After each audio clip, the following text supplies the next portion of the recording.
네, 이번 수업 시간은 OPMF에 대해서 첫 번째 간단하게 기본적인 내용에 대해서 얘기하고 다음 시간에 좀 자세하게 얘기할 건데요. 우선은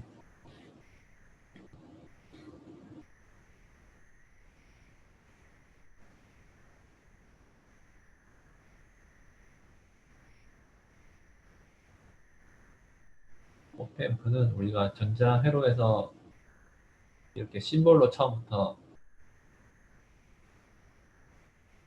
배우기 시작했었는데 영어로는 Operational Amplifier라고 부르고 한글로는 연산 증폭기라고 부릅니다. 한번 얘기했지만 입출력 단자가 하나가 있을 수도 있고 두 개가 있을 수도 있고 하나가 있을 때는 싱글 엔디드라고 부르고요. 두 개가 있으면 디퍼런셜이라고 부르는데 일반적으로는 입력은 차동, 디퍼런셜로 들어오고요. 출력은 단극성으로 나오는 게 일반적인 구조입니다. 여기 왼쪽에도 나와 있네요.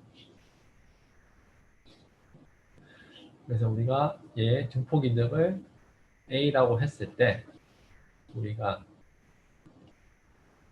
이상적인 OPMF가 가져야 될 특성들이 있었습니다. 어떤 게 있었습니까?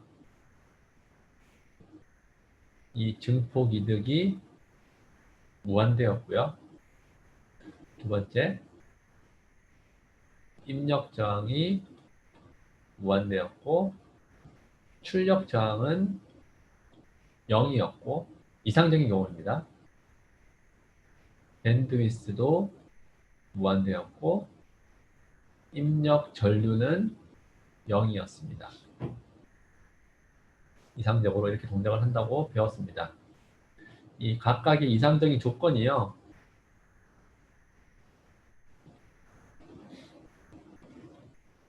결국은 이 OPMF라는 소자 자체가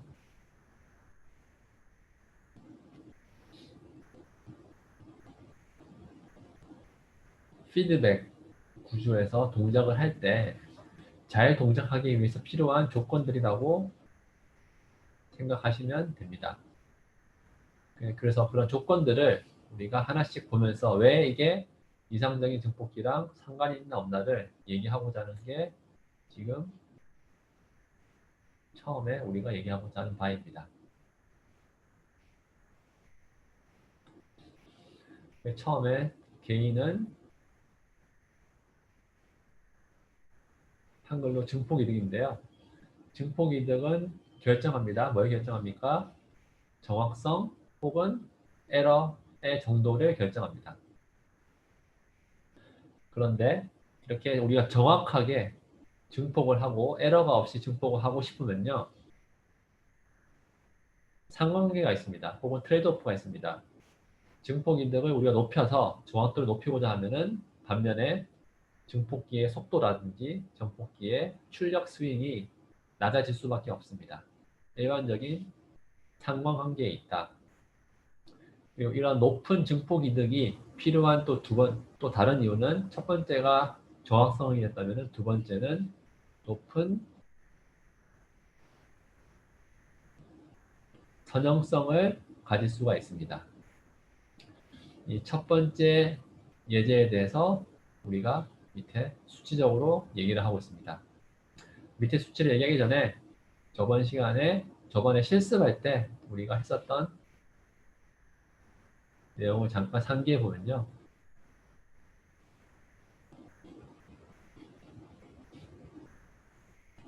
실습은 우리가 반전 증폭기로 이런 회로를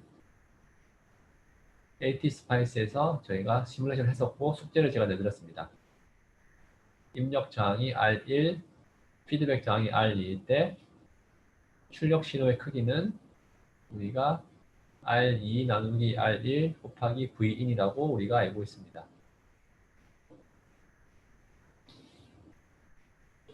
로가 마이너스이기 때문에 우리가 반전 증폭기라고 부르죠.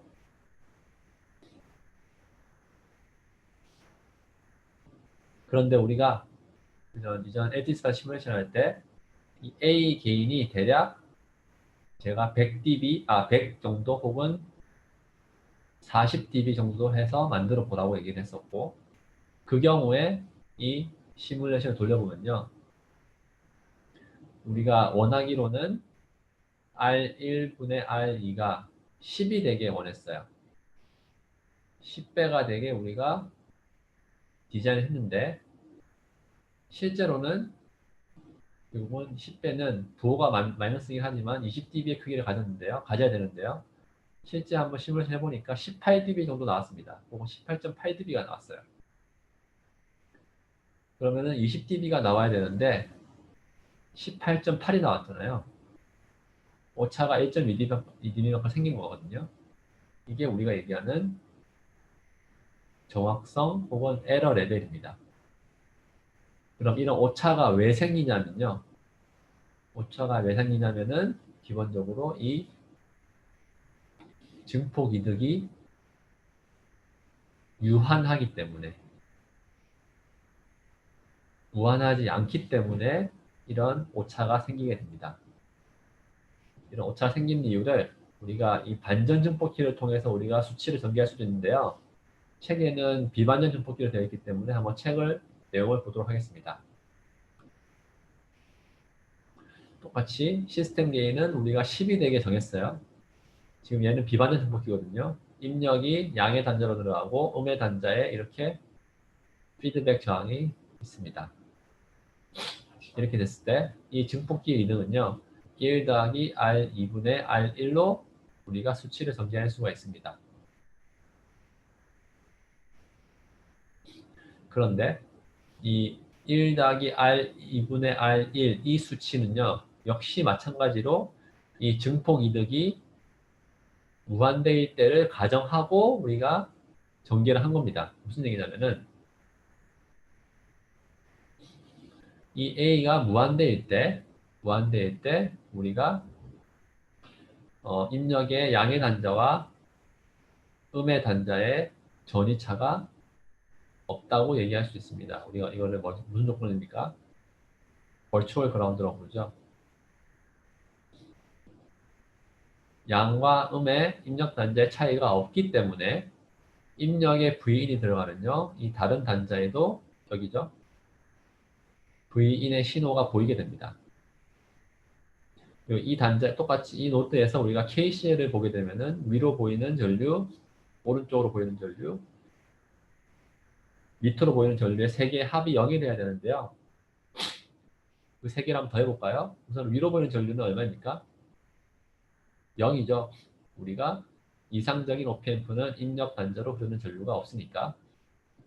나머지 두 개는 우선 오른쪽은 R1분의 1 Vin 빼기 Vout이고 밑으로 보이는 전류는 R2분의 1 Vin이 되고 이 둘의 합은 0이 됩니다. 이 식을 풀어보면요. 1 더하기 R2분의 R1 Vin이 나오게 됨으로써 우리가 이 식을 증명을 할 수가 있습니다. 죄송합니다.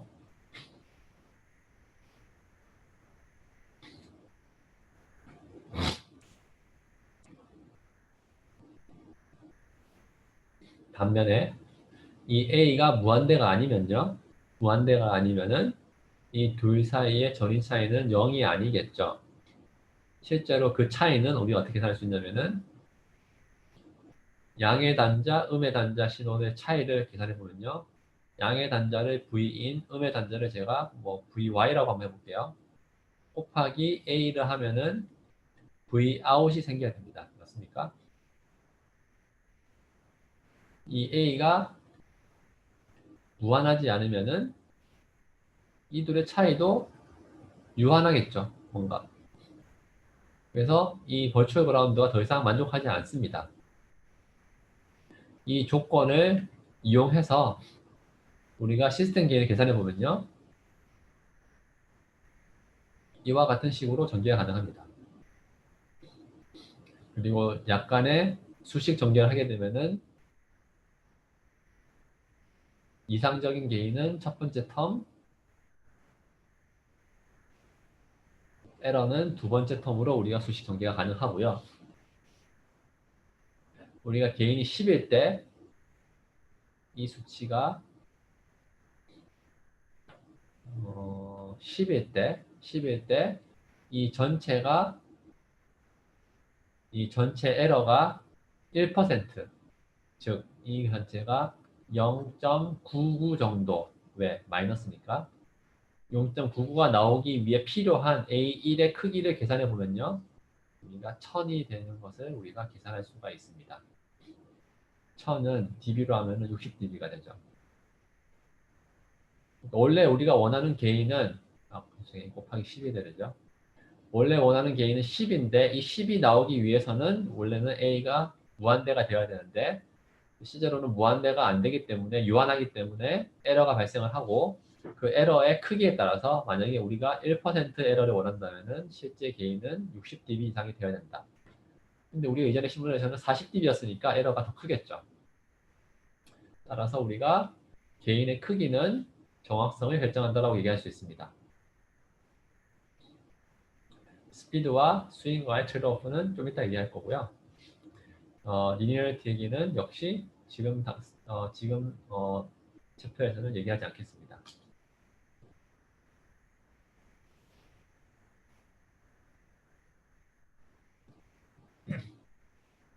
그 다음은 소신호 밴드위스. 밴드위스는 결국은 극점이 어디 있냐를 얘기하고 있습니다. 우리가 실제 우리가 많이 했었던 예제, 입력이 이렇게 들어오고 출력이 저항과 캐패시터를 통해서 이렇게 출력이 나오게 될 경우 우리가 출력 신호는 1 더하기 SRC분의 1 곱하기 V1이라는 수식을 전개할 수가 있었죠, 이전에. 이때 RC분의 1을 우리가 뭐라고 부른다면은 주요 극점이라고 불렀습니다. 오메가 0은 RC분의 1이 되겠죠.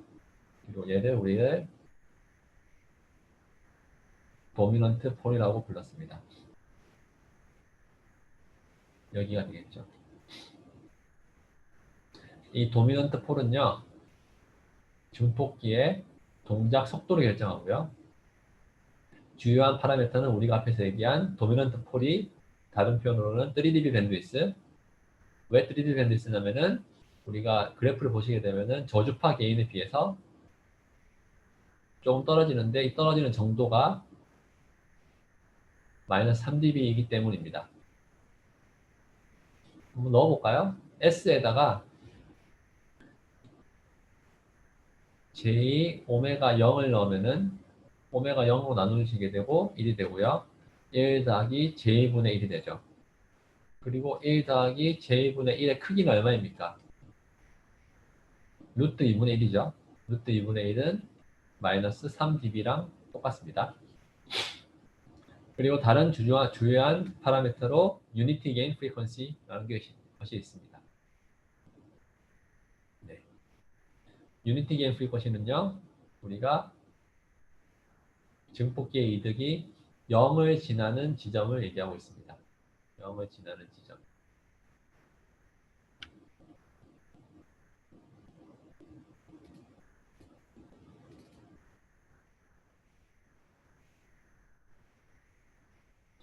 그러니까 어떤 증폭기의 임의의 증폭기의 개인이 A0이고 도미넌트 폴이 오메가 0이라고 한번 가정을 해보겠습니다. 그럼 얘의 보데 플랫을 그리게 되면요.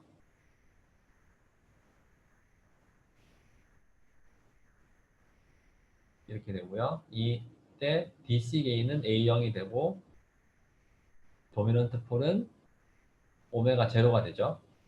그 다음에 0을 지나는 지점은 유니티 게인 프리퀀시라고 불러서 오메가 U라고 부르겠습니다.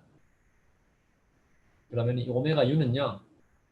무슨 얘기냐면은 우리가 S에다가 오메가 U를 집어넣었을 때 그 크기가 1이 돼야 된다는 조건을 가져야 되겠죠. 집어넣어 보면은 1 더하기 j 오메가 u 오메가 0 분의 A0의 크기가 1이 되어야 됩니다.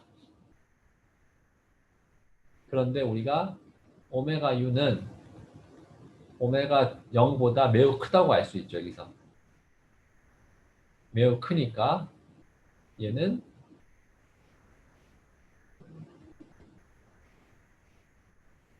이렇게 간수가 가능하죠. 왜? 1 더하기 j 곱하기 어떤 숫자인데 그 숫자가 매우 크니까.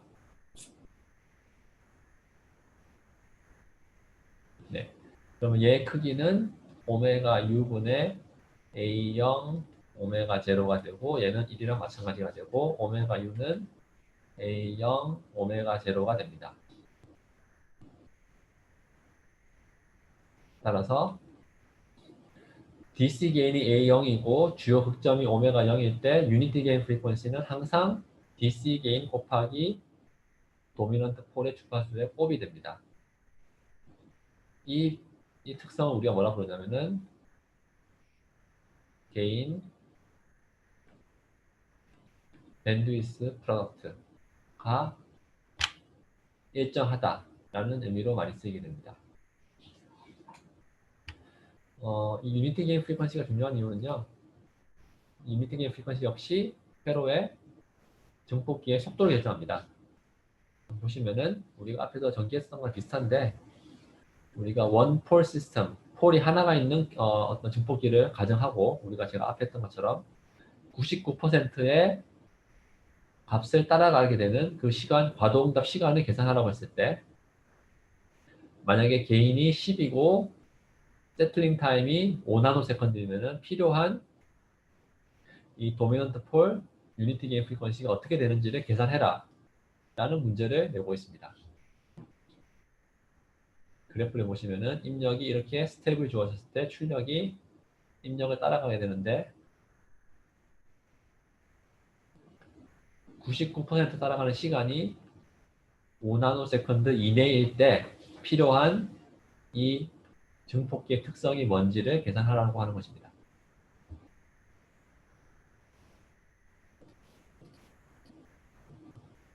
계산을 해보시면요. 과정이 좀 복잡하긴 한데 도미넌트 폴, 우리가 아까 전개했었던 DC 게인이 있고 오메가 제로가 있을 때 실제 입출력 관계식을 전개를 해보면요. 전체 시스템의 시상수를 우리가 이렇게 계산할 수가 있게 됩니다. 시상수를 알면 우리가 속도를 알 수 있죠. 그럼 출력은 증폭이득 곱하기 1 빼기 익스포넨셜의 마이너스 시상수분의 t 일반적 공식입니다. 이렇게 전개가 가능하고 이 점에서 우리가 필요한 타우를 계산하시면은 1.09 나노세컨드가 나오게 되더라. 거기에서부터 우리가 필요한 DC 게인과 도미넌트 폴의 곱 이게 뭐였습니까? 유니티 게인 프리퀀시였죠. 를 계산하니까 필요한 크기가 이만큼이 나오더라. 우리가 이런 속도를 맞추기 위해서는 DC 게인과 주요 극점의 곱이 적어도 9.1 곱하기 10의 구승보다는 커야 되더라. 그럼 여기서 우리가 앞에서 얘기했었던 A0이 무엇입니까? 증폭이득, 오메가 0은 주요 극점이니까 둘이가 서로 트레이드 오프에 있다고 얘기할 수 있죠.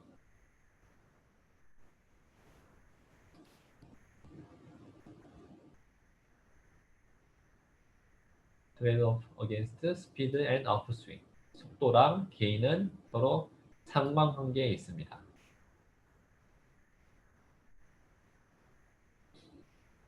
네, 대신호 밴드위스는 신호가 큰 레벨 신호가 들어왔을 때 속도가 얼마나 빠르냐를 얘기하고 있고요. 선형성은 얼마나 리니어하게 Y는 입력에 선형으로 동작을 하냐를 얘기하고 있는데 일반적으로 OPF를 쓴 증폭기는 선형성이 매우 좋다는 것만 알아두시면 되겠습니다. 여기까지 하겠습니다. 수고하셨습니다.